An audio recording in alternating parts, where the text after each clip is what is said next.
Good morning to all. I welcome you all to this didactic program, Thirukkuralodu Naam, attending in fact with a noble desire to reach the seat of grace in life by practicing the ethical values of Thiruvalluvvar. Couplet number 856, Chapter Hostility. Demon Mahishasura commenced rigorous penance towards Brahmadeva. Being satisfied with the penance, Brahmadeva appeared before Mahishasura and asked, "What kind of boon do you want from me?" The demon requested Brahma that he be sanctioned life without death. Lord Brahma told him that birth and deaths are for all living things, and hence he should ask for some other boon. Mahishasura thought himself for some time. He pleaded that if at all there was any danger to his life, it should come from a woman, and Lord Brahma sanctioned his request. On getting the desired boon, Mahishasura became very happy. He thought to himself that as women are generally soft in nature, he would not face any danger from any women in his life. So his pride reached an abnormal height, and he started giving troubles to devas, rishis and sages.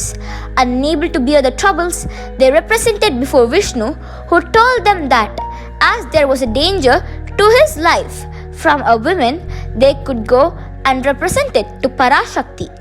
Devas met Parashakti and pleaded to protect from the troubles given by the demon. Parashakti Devi decided to eliminate the demon in the best interests of Deva's life. The demon Mahishasura came in front of Parashakti and she took pity over him.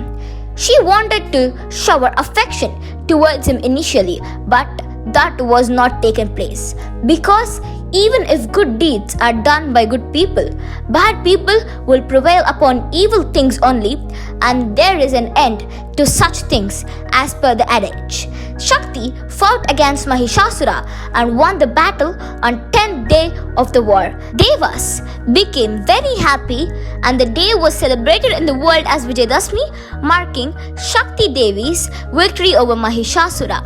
One who takes pride in creating rivalry with others will lose their life and lose everything in his profession. Our Saint Tamil poet Thiruvalluvvar explains about this in Thirukkural as follows.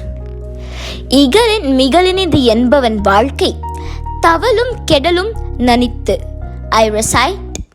இகலின் மிகலினிது என்பவன் வாழ்க்கை தவலும் கெடலும் நனித்து. Ego kills, discipline grows. Thank you very much. Indeed, Nandri Vanakkam.